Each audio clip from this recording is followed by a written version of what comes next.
kalau misalnya tentang skeptisisme masyarakat terhadap pemerintah itu tadi karena udah berulang kali yang tadi aku Traumatik bilang. Terus habis itu juga informasi, iya mungkin bukan yang dari Nepal atau sebagainya, tapi maksudnya banyak sekali akun-akun dan media-media yang mengkapitalisasi sensasi kan. Yang artinya misalnya, aku sering banget sih lihat misalnya pejabat, dia sebenarnya ngomongnya kalau nonton full tuh ya oke lah gitu. Tapi habis itu diambil potongan terus digoreng gitu kan. Betul. Akhirnya masyarakat, wah ini orang kok ngomong kayak gitu. Iya. Ya, itu mempengaruhi juga sih menurut aku, amarah, terus ketidakpercayaan dan maksudnya selalu yang naik kan berita buruk ya, bukan berita baik. Saya susah naik ya. Kan selalu bad news is a good Bad news. news is good news ya gitu kayak. Jadi orang tuh ngeliatnya ini pemerintah kok kerjaannya bikin marah terus ya, padahal mungkin ada juga yang kerja Yang benar, baik, tapi kan itu nggak ke highlight. Nah jadi karena asimetris informasi itu juga mempengaruhi, iya menurut aku.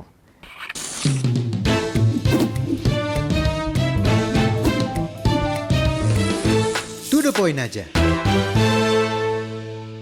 Artinya kalau ada ungkapan pemimpin itu tergantung dari rakyatnya, gitu ya. Artinya semakin kualitas rakyatnya bagus, pemimpinnya akan bagus gitu.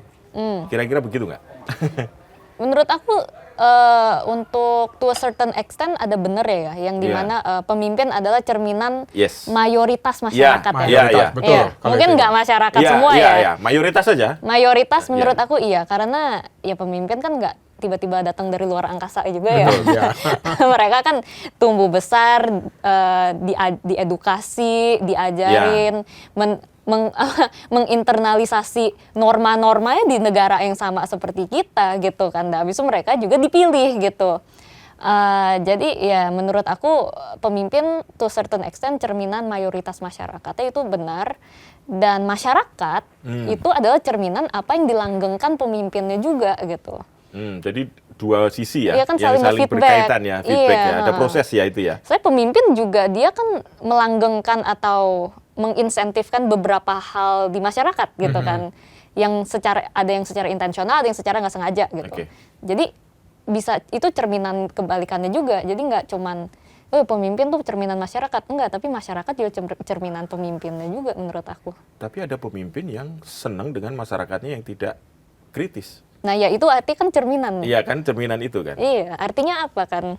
Artinya kan itu kalau misalnya benar ada pemimpin yang tidak suka. Saya mah lebih pengen masyarakat saya nurut-nurut aja gitu misalnya. 5 tahun sekali pakai BLT, cukup, Iya, dapat cukup suara. ya.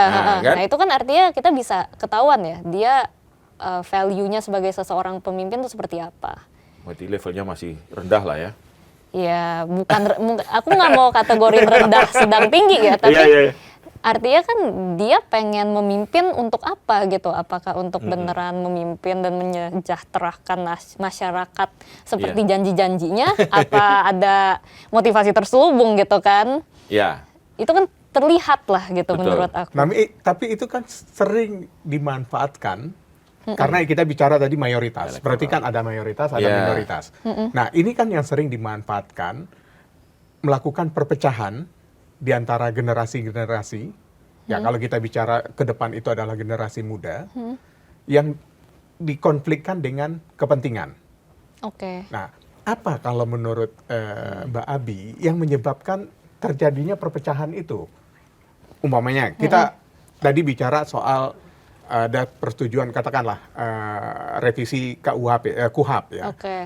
Kan biasanya kalau di algoritma setuju atau tidak setuju, tidak ada yang bicara yang Abu-abu pasal atau yang ini bagus tapi harusnya dikoreksinya dengan begini kan begitu kan. Nah, biasanya kan sengaja dibuat perpecahan tadi yang dari algoritma itu. Ini yang dimunculkan penyebabnya itu karena faktor egonya kah? Faktor ego dari personalnya tadi, dari orang itu, atau ada faktor lain yang mempengaruhi, atau karena intensi dari orang yang memiliki kepentingan politik. Jadi maksudnya seringkali di Indonesia kalau ada isu pasti tuh ada kayak perpecahan, bentrokan gitu lah ya, betul. dan yang biasanya bentroknya ekstrim sekali gitu betul. ya. Mungkin kalau KUHP rada susah ya karena ini baru banget ya. Kita mungkin bisa ngambil contoh-contoh Iya, yang lain iya. ya. Jadi menurut aku tentunya gini, karena algoritma lagi-lagi benar tadi. Dia pasti akan nge-push ke paling atas yang engagement-nya paling tinggi Paling gitu tinggi, ya. betul. Nah, dan biasanya emang konten yang dapat engagement paling tinggi itu yang ekstrim, yang bikin orang marah. Dan biasanya kalau politik pasti marah lah ya, emosinya ya. Nggak ada yang lain sih. Marah gitu ya, yang bikin orang paling marah. Nah, biasanya yang bikin orang paling marah itu kan yang udah hitam putih banget gitu Iya, ngomongnya betul. kan. Biasanya sih itu satu. Abis itu yang kedua nggak bisa dipungkirin buzzer sih. Oke. Soalnya gini, biasanya awal kayak misalnya sekarang KUHP menurut aku ya, sekarang nih kan karena masih baru, kalau dilihat diskusinya tuh pada cuman dua kubu gitu. Yang satu yang sangat-sangat khawatir karena ini baru disahkan, yang kedua yang ini apa sih gitu. Itu doang gitu kan. Belum ada yang kayak enggak, KUHP tuh baik loh gitu. Belum ada ya? Belum ada. Nah, biasanya nih nanti lusa Ya. tiba-tiba ada nih gitu Tiba-tiba kan. muncul. Nah, itu kan dipertanyakan kan. Jadi menurut aku ini aku sih sangat aku sangat tidak suka sih dengan kehadiran buzzer di sosial media Indonesia. Dan maksudnya buzzer tuh nggak cuman unik di Indonesia ya. Walaupun mungkin cuman Indonesia yang bilang mereka buzzer gitu. Di luar negeri namanya beda.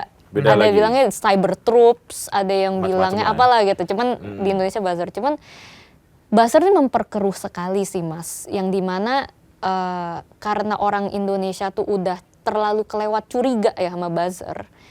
Jadi misalnya ada orang yang benar-benar secara tulus dia kontra gitu sama opini mayoritas misalnya. Iya.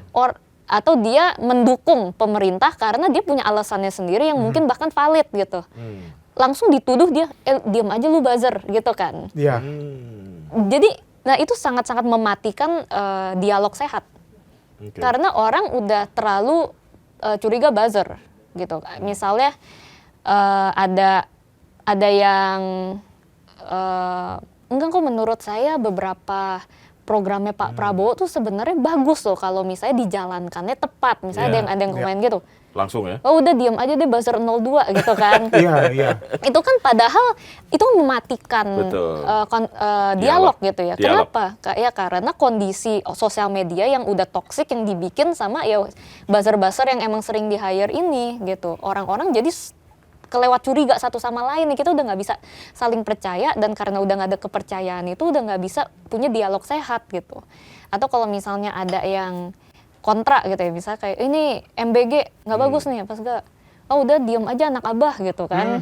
Iya, begitu Bu. Iya, Kan iya. itu mematikan dialog sehat gitu. Memang. Yang padahal mungkin dia tidak setuju MBG karena alasan yang valid yang mungkin Oke. bahkan bisa didengar, tapi di sini sisi lain dia mendukung MBG karena mungkin ada alasannya tersendiri yang Iya. sebenarnya mungkin kalau Dipertemukan, diobrolin bisa ketemu itu solusi. malah bisa ketemu, ternyata akar permasalahannya di sini, Iya, ternyata betul. bisa ada solusinya di sini, begini-gini.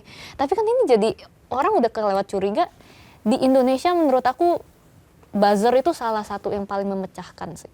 Dan Iya. ruang diskusi jadi tertutup Iya, ya. jadi walaupun tidak ada buzzer ya, karena udah terlalu sering dibuzzerin, orang-orang jadi udah terlalu curiga satu sama lain, udah nggak bisa ada dialog sehat di sosial media. Mungkin buzzer itu di periode-periode sebelumnya, di saat ini sudah mulai berkurang, tapi karena Nggak, menurut aku sudah tetap ada ya. terpatri Tetap seperti ada, itu, ya tetap tetap ada. ada Tetap ya. ada, tapi maksud aku walaupun sekarang udah ditarik semua nih, orang tetap akan duduk satu sama lain buzzer. Dan akan saling tuduh-menuduh. Iya, Karena itulah yang diciptakan untuk kondisi itu. iya. Artinya kesalahpahaman itu kan bisnis ya.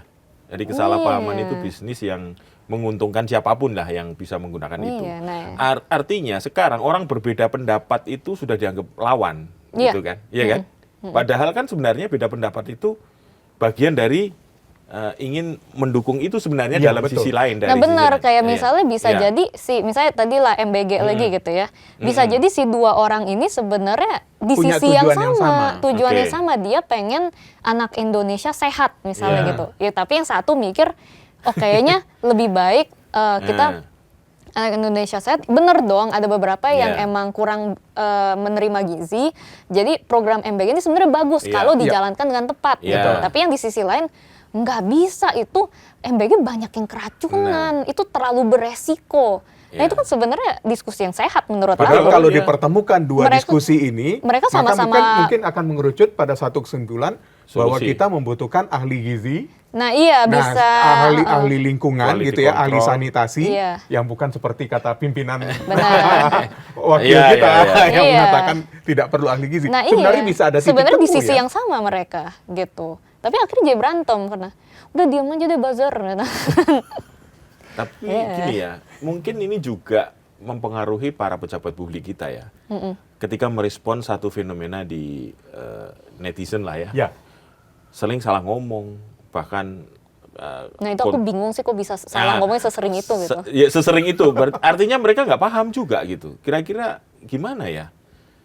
Kalau salah ngomong 1-2 kali nggak apa, tapi ini berkali-kali. Artinya bukan salah ngomong nggak sih? Iya, salah ngomong berarti sengaja ya. Sengaja itu.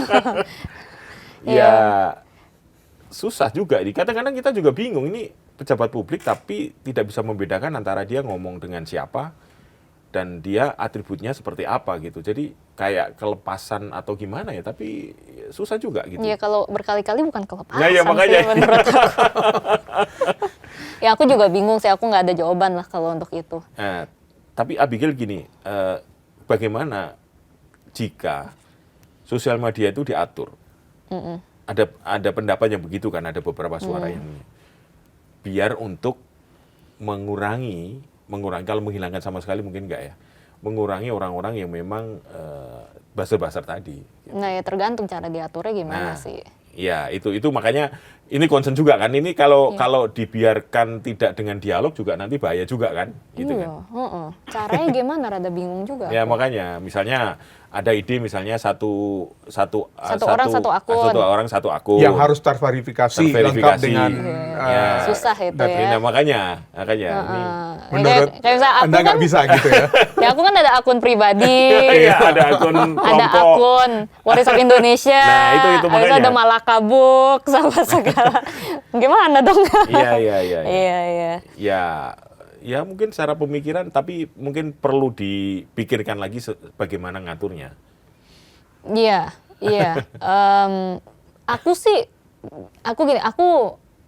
Apakah aku sangat mendukung sih sebenarnya sosial media itu kalau misalnya bisa ada peraturan yang bikin sosial media lebih kok aman, Oke. terutama untuk anak-anak ya. Ya, anak-anak. Jadi kayak aku tahu beberapa di luar negeri kan ada batas umur ya di Usia. gitu. Ya itu aku sebenarnya oke gitu. Atau misalnya dibikin aturan supaya mengeliminasi buzzer gitu. Ya aku Oke. sangat terbuka untuk melihat gitu. Cuman ya lagi-lagi gitu tergantung cara diaturnya gimana sih menurut aku. Dan menurut aku ini selalu apa ya? Stucknya tuh selalu di sini gitu, yang dimana karena masyarakat juga level kepercayaannya sama institusi dan pemerintah sangat Iya. rendah. Pemerintah mau melakukan yang baik pun mereka curiga pasti, Iya. termasuk aku gitu. Iya. Kayak misalnya pemerintah, enggak, kita pengen melindungi anak-anak gitu di Iya. sosial media, kita akan atur. Iya. Wah, kita kayak, Anda mau ngapain ini? Iya, Apakah betul. mau disensor? Apakah Iya. tadi misalnya yang satu akun harus terverifikasi Iya. daftar gitu. Iya. Oh, ini untuk melacak saya nih kalau saya mengkritik gitu kan. Jadi Iya. padahal Iya, iya, supaya nggak ada Iya, bots iya. misalnya. Tapi ya aku juga nggak bisa salahin masyarakat gitu ya, karena emang udah sering banget dikecewain pertama, dan level kepercayaannya emang belum pulih sih. Dan Jadi karena merasa sering dibohongi Dibohongi. oleh kebijakan-kebijakan yang tadinya berbalut benar. hal yang baik, akhirnya merasa Iya. muncul kekecewaan gitu menurut ya. aku itu, terus habis itu juga sering banget ngelihat tindakan koruptif ya kan, atau Ya. ngelihat implementasi yang pelin-pelan, yang nggak Ya. konsisten gitu ya, atau misalnya hukumnya tuh yang tumpang tindih, habis itu juga implementasinya nggak adil ke semua orang. Akhirnya kan kita jadi nervous gitu loh, kayak ya ini beneran untuk kebaikan apa enggak nih, atau nanti Iya. akan disalahgunakan gitu kan. Itu kan selalu gitu.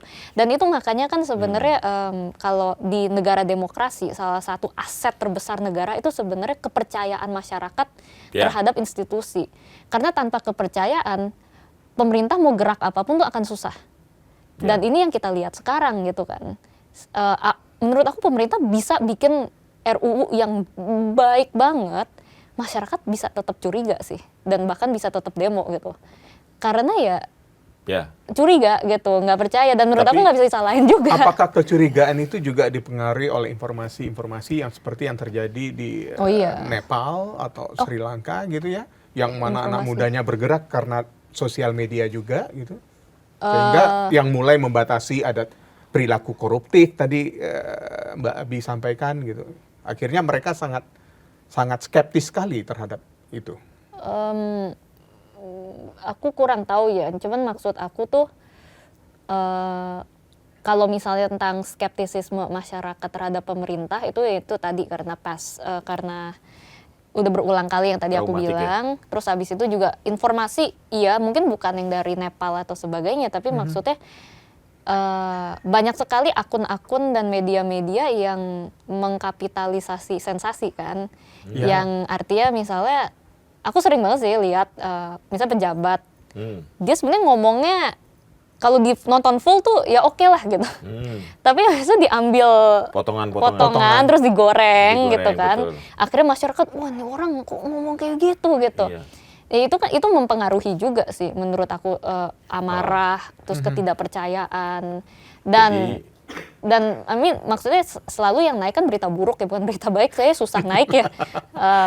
Kan selalu bad news is a good Bad news is good news ya gitu, kayak jadi orang tuh melihatnya ini pemerintah kok kerjaannya bikin marah terus ya, padahal mungkin ada juga yang kerja Yang benar, baik, tapi ya. kan itu nggak ke highlight. Nah jadi karena asimetris informasi itu juga mempengaruhi, iya menurut aku.